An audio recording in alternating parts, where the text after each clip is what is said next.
লেটারের মাধ্যমে মাননীয় মুখ্যমন্ত্রী মহোদয়ের কাছে আমাদের আবেদনটা পাঠাতে চাইছি। সেটা হচ্ছে আপনারা জানেন এখন থেকে প্রায় 1 মাস আগে কী বলবো চলতি মাসের 1 তারিখ জানুয়ারির 1 তারিখ ইনার ছেলে প্রণব দাস বাড়ি আগরতলার মলনগরের বাড়ি, সে একটা কাজ উপলক্ষে নাগাল্যান্ডে গেছে। তো 6 তারিখ ফিরে আসার কথা, সে অনুযায়ী ফিরতি টিকিটও ছিল তার। 3 তারিখ পর্যন্ত বাড়িতে ফোনের মাধ্যমে যোগাযোগ ছিল, 4 তারিখ থেকে আর কোনো যোগাযোগ নেই আজ অবধি।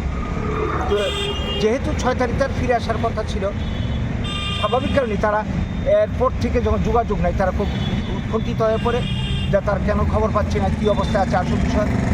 এই অবস্থায় উদ্বিগ্ন হয়ে স্থানীয় আমাদের যে থানা শ্রীনগর থানাতে তারা গেলেন যে আমার ছেলের এই অবস্থা হয়েছে, বুঝতে পারছি না, আপনারা দয়া করে তার একটা খবর এনে দিন।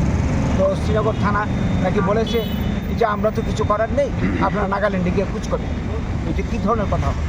ত্রিপুরার ছেলে এই ধরনের নিখোঁজ হয়েছে, এটা তো থানার কর্তৃপক্ষ তারাই তো দেখাশোনা খবর এনে দেবেন। যাই হোক, বাধ্য হয়ে তারা ছেলের খুঁজে এখানে গিয়ে ওই দিন কাটিয়ে খোঁজ খবর পাননি, ব্যর্থ হয়ে ফিরে আসেন। তারপর ইনারা যান স্থানীয় এমএলএ যিনি রয়েছেন রামপ্রসাদ পাল, ইনার কাছেও যান, ইনার কাছে কোনো সহযোগিতা পাননি। তারপর মুখ্যমন্ত্রী মহোদয়ের কাছে সাক্ষাৎকার প্রার্থনা করেছেন, আজ অবধি কোনো সাক্ষাৎকারের সুযোগ হয়ে ওঠেনি। তারপর ডিজি স্যারের কাছে ওনার আবেদন জানিয়ে গেছেন। এই যে অবস্থাটা চলছে, আজকে 1 মাস গত হয়ে গেল, তার কোনো খোঁজখবর নেই। গোটা পরিবার, উনি এসছেন, উনিও আদমরা হয়ে গেছে, ওনার ওয়াইফটা একদম শয্যাশায়ী, আমরা গিয়ে কালকে গিয়ে দেখে আসলাম। পরিবার পরিজন পাড়াপড়শি সবাই শোকগ্রস্ত, আমরাও। তো আজকে ত্রিপুরার একটা ছেলে কর্ম উপলক্ষে নাগাল্যান্ডে গেছে, ভারতের যে কোনো রাজ্যে যে কোনো মানুষ যেতে পারে, গেছে, তার খোঁজখবর নেই। তো এই অবস্থায় রাজ্য সরকারের কাছে উনি আবেদন করেছেন, আমরাও আবেদন করছি, আমরা মনে দলের পক্ষ থেকে তার খোঁজখবর করে সে কী অবস্থা আছে তাকে উদ্ধার করা হোক, বাড়িতে ফিরে আনা হোক।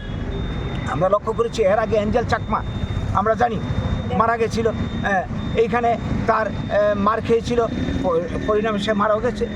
তারই নিয়ে তুলপাড় গোটা রাজ্য গোটা দেশ, তাকে এখানে আনা হয়। অথচ আজকে আমরা তার ক্ষেত্রে আমরা কী দেখলাম, কী দেখছি, এই যে আচরণটা বৈমাত্রিক সুলভ আচরণ, বাঙালি বলি কি, এটা আমাদের মনে এখন প্রশ্ন জানতে স্বাভাবিক কারণ। তো এই জন্যে আমাদের আজকে মুখ্যমন্ত্রী মহোদয়ের কাছে আমরা ডিজি সাহেবের মারফতে আমরা বক্তব্য জানাতে এসেছিলাম, আমাদের আবেদন জানাতে এসেছিলাম, সাথে পাইনি।